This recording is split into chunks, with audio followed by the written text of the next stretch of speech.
चलें आज आपको मैं टोरंटो दिखाती हूँ। मैं बस में सफ़र किया आपको दिखाने के लिए ताकि अच्छी वीडियो बन जाए।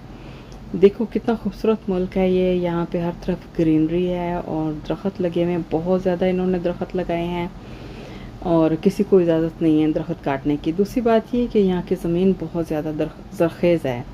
हमारी ज़मीन में हीरे पाए जाते हैं, लेकिन किसी को इजाज़त नहीं है कि एक सर्टन खुदाई तक जब घर होगा आपका, एक सर्टन तह तक आप बिल्कुल नहीं खुदाई कर सकते, पाबंदी है।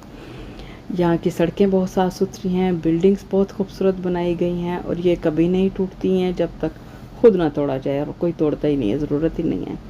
पुरानी पुरानी बिल्डिंग्स भी हैं, नई भी हैं, सड़कें हैं, ख़राब नहीं होती हैं, लोग बहुत अच्छे हैं। आपको अगर मेरी वीडियोस अच्छी लगे हैं तो प्लीज़ सब्सक्राइब कर दीजिए और लाइक भी करना, और मुझे बताना कि किस तरह की वीडियोस आप देखना चाहते हैं। कनाडा के बारे में अगर कुछ जानना चाहते हैं तो मुझे ज़रूर बताइए कमेंट्स में। और बस का निज़ाम भी बहुत अच्छा है यहाँ पे।